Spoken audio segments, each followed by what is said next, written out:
Advanced Corporate Accounting, Chapter 2, Session 14, Mergers and Acquisition of Companies.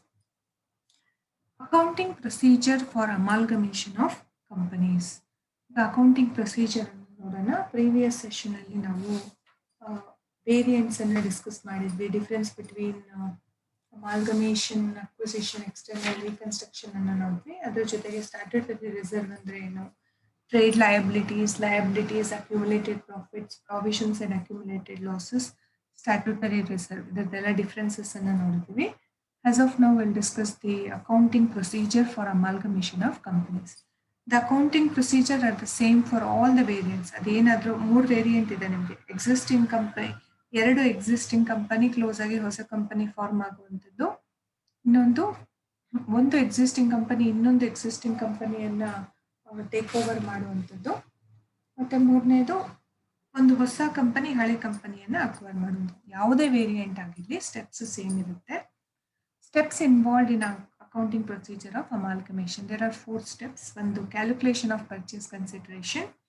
Second one, the ascertainment of discharge of purchase consideration. ಮೂರನೇದು closing the books of the transferor company. ಮತ್ತೆ last one ಬಂದು passing opening entries and preparation of balance sheet in the books of transferee company. ಯಾವುದೇ variant ಆಗಿರಲಿ calculations will remain the same. There are 4 steps. Step 1, calculation of purchase consideration. Step 2, ascertainment of discharge of purchase consideration. Step 3, closing the books of transferor company. And last step is passing opening entries and preparation of balance sheet in the books of transferee company. Step 1 ನೋಡೋಣ. Purchase consideration. Purchase consideration refers to consideration payable by the transferee company to the transferor company for taking over the assets and liabilities of transferor company. Purchase consideration ಅಂದ್ರೆ ಅದು ಒಂದು amount ಅನ್ನ transferor ಕಂಪನಿಗೆ ಕೊಡ್ತಾರೆ. ಯಾಕಂದ್ರೆ ಅವ್ರದ್ದೆಲ್ಲ assets and liabilities ಅನ್ನ ಇವರು ತಗೊಂಡಿರ್ತಾರಲ್ವಾ, ಅದಕ್ಕೋಸ್ಕರ. Accounting standard defines the term purchase consideration as the aggregate of the shares and other securities issued and the payment made in the form of cash or other assets by the transferee company to the shareholders of the transferor company. Accounting standard ಏನು define ಮಾಡುತ್ತೆ purchase consideration ಅಂದ್ರೆ, purchase consideration ಏನಾದರೂ ಆಗಿರ್ಬೋದು, shares ರೂಪದಲ್ಲಾದರೂ ಕೊಟ್ಟಿರ್ಬೋದು, ಅಥವಾ other securities ಆಗಿರ್ಬೋದು, ಅಥವಾ cash, ಅಥವಾ ಯಾವುದಾದ್ರೂ ಕಂಪನಿಯ ಅಸೆಟ್ ರೂಪದಲ್ಲಾದ್ರೂ ಕೊಡ್ಬೋದು. ಯಾರಿಗೆ ಕೊಡ್ತಾರೆ ಅಂದ್ರೆ ಹೊಸ ಕಂಪನಿಯವರು ಹಳೆ ಕಂಪನಿಯ ಶೇರ್ ಹೋಲ್ಡರ್ಸ್ಗೆ ಕೊಡ್ತಾರೆ. Although purchase consideration refers to total payment made by purchasing company to the shareholders, its calculation could be in different methods. ಈಗ ಪರ್ಚೇಸ್ ಕನ್ಸಿಡರೇಷನ್ ಅಂದ್ರೆ ಏನು, ಒಂದು ಲಂಪ್ ಸಮ್ ಅಥವಾ ಟೋಟಲ್ ಅಮೌಂಟ್ ಪರ್ಚೇಸಿಂಗ್ ಕಂಪನಿ ಅಂದ್ರೆ ಟ್ರಾನ್ಸ್ಫರಿ ಕಂಪನಿ, ವೆಂಡರ್ ಕಂಪನಿ ಅಂದ್ರೆ ಮಾಡ್ತಾ ಇರುವಂತಹ ಒಂದು ಕಂಪನಿಗೆ ಕೊಡುವಂಥದ್ದು.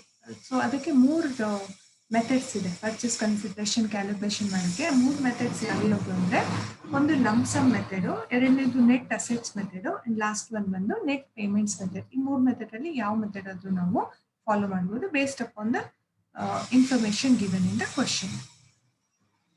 ಲಂಪ್ ಸಮ್ ಮೆಥಡ್ ಅಂದ್ರೆ ಏನು, ಇದೊಂದು ಮೆಥಡೇ ಅಲ್ಲ. ಸ್ಟ್ರಿಕ್ಟ್ ಆಗಿ ಹೇಳಬೇಕು ಅಂದ್ರೆ it is not at all a method. ಏನಂದ್ರೆ ಈ ಕ್ವಶನ್ ಅಲ್ಲಿ ಏನು ಡೈರೆಕ್ಟ್ ಆಗಿ ಇಷ್ಟು ಅಮೌಂಟ್ ಕೊಟ್ಟಿದ್ದಾರೆ ಈ ಕಂಪನಿಯನ್ನು ಅಕ್ವೈರ್ ಮಾಡೋಕ್ಕೆ ಅಂತಂದ್ರೆ it is understood that it is a lump sum method. One sentence ಅಲ್ಲಿ ಬರೀಬಹುದು, the purchase consideration is so much ಅಂತ ಹೇಳ್ಬಿಡ್ಬೋದು.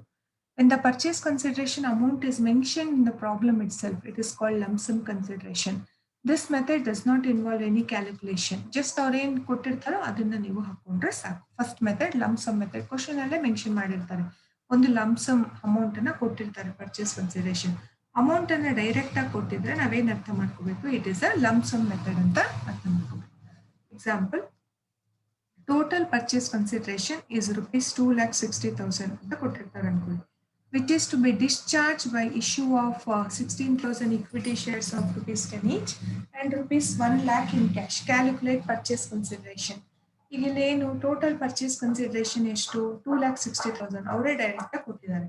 ಸೊ ಟೋಟಲ್ ಪರ್ಚೇಸ್ ಕನ್ಸಿಡರೇಷನ್ ನಮ್ಗೆ ಆನ್ಸರ್ ಗೊತ್ತಿದೆ 2,60,000. ಅದನ್ನ ನೀವು ಹೇಗೆ ತೋರಿಸ್ತೀರಾ ಅಂದ್ರೆ, which is to be discharge, ಹೇಗೆ ಡಿಸ್ಚಾರ್ಜ್ ಮಾಡಬೇಕು, ಈಕ್ವಿಟಿ ಶೇರ್ಸ್. ಎಷ್ಟು ಈಕ್ವಿಟಿ ಶೇರ್ಸ್, 16,000 ಈಕ್ವಿಟಿ ಶೇರ್ಸ್. ಒಂದು ಶೇರ್ ವ್ಯಾಲ್ಯೂ ಎಷ್ಟು, 10 rupees. 16,000 ಇಂಟು 10 rupees ಎಷ್ಟಾಯ್ತು ಅಮೌಂಟ್, 1,60,000. ಅಂಡ್ ಕ್ಯಾಶ್, ಎಷ್ಟು ಕ್ಯಾಶ್ ಕೊಡ್ತಾ ಇದ್ದಾರೆ, 1 lakh. ಸೊ ಟೋಟಲ್ ಎಷ್ಟಾಯ್ತು, 2,60,000. ಸೊ ಅವರೇ ಡೈರೆಕ್ಟ್ ಆಗಿ ಕೊಟ್ಟಿದ್ದಾರೆ. ಟೋಟಲ್ ಪರ್ಚೇಸ್ ಕನ್ಸಿಡರೇಷನ್ 2,60,000 ಅಂತಾನು ಕೊಟ್ಟಿದ್ದಾರೆ. ಅದರಲ್ಲಿ ಶೇರ್ಸು 1,60,000 ಮತ್ತೆ cash 1,00,000. This method is a lump sum method. Example 2, total purchase consideration 2 lakhs. ಯಾವ ರೀತಿ ಕೊಡಬೇಕು? 15,000 equity shares of 10 each and balance in cash. 15,000 into 10 ಎಷ್ಟಾಯ್ತು? 1,50,000. ಟೋಟಲ್ ಎಷ್ಟು ಕೊಡ್ತಾ ಇದ್ದೀವಿ? 2 lakhs. ಹಾಗಾದ್ರೆ ಡಿಫರೆನ್ಸ್ ಎಷ್ಟು? 50,000. So cash balancing amount.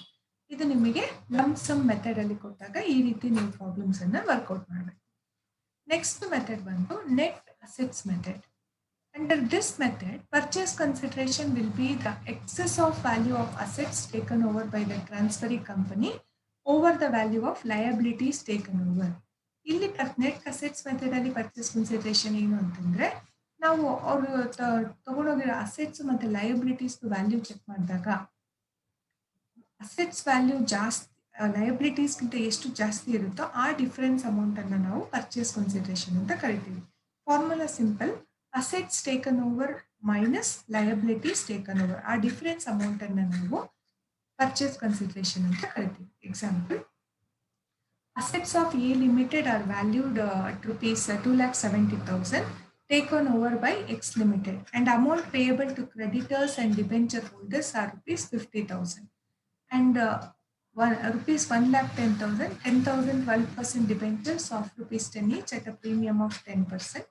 Calculate purchase consideration. ಈ ತರ ಅಸೆಟ್ಸ್ ವ್ಯಾಲ್ಯೂ ಲಯಬಿಲಿಟೀಸ್ ವ್ಯಾಲ್ಯೂ ಎಲ್ಲ ಕೊಟ್ಟರೆ ಅದನ್ನ ನಾವೇನಂತ ಕನ್ಸಿಡರ್ ಮಾಡಬೇಕು? ನೆಟ್ ಅಸೆಟ್ಸ್ ಮೆಥಡ್ ಅಂತ ಕನ್ಸಿಡರ್ ಮಾಡಬೇಕು. ಓಕೆ, ಕ್ಯಾಲ್ಕುಲೇಷನ್ ಹೀಗಿರುತ್ತೆ. ಫಸ್ಟ್ ನೀವು value of assets taken over ನೋಡಿ. ಏನು ಕೊಟ್ಟಿದ್ದಾರೆ ಕ್ವಶನ್ ಅಲ್ಲಿ? Value of assets taken over 2,70,000 ಅಂತ ಕೊಟ್ಟಿದ್ದಾರೆ. ಈಗ ಇದರಿಂದ ನಾವು ಏನು ಲೆಸ್ ಮಾಡಬೇಕು? Value of liabilities taken over ಅನ್ನ ಲೆಸ್ ಮಾಡಬೇಕು. ಲಯಬಿಲಿಟೀಸ್ ಅಲ್ಲಿ ಏನಿದೆ? ಕ್ರೆಡಿಟರ್ಸ್ ಮತ್ತೆ ಡಿಬೆಂಚರ್ ಹೋಲ್ಡರ್ಸ್ ಎಷ್ಟು? 50,000. ಅದರ ಜೊತೆಗೆ ಇನ್ನೊಂದು ಏನು ಕೊಟ್ಟಿದ್ದಾರೆ? ಕ್ರೆಡಿಟರ್ಸ್ಗೆ 50,000, ಡಿಬೆಂಚರ್ ಹೋಲ್ಡರ್ಸ್ಗೆ ಎಷ್ಟು? 1,10,000. 1,10,000 ಹೇಗೆ ಬಂತು? ಅವ್ರ ಹತ್ರ 10,000 12% ಡಿಬೆಂಚರ್ಸ್ ಇದೆ. ಡಿಬೆಂಚರ್ ವ್ಯಾಲ್ಯೂ ಎಷ್ಟು? 10 ಈಚ್ ಅಲ್ವಾ? ಸೊ 10,000 ಇಂಟು 10 ಎಷ್ಟಾಯ್ತು? 1 lakhs ಆಯ್ತು.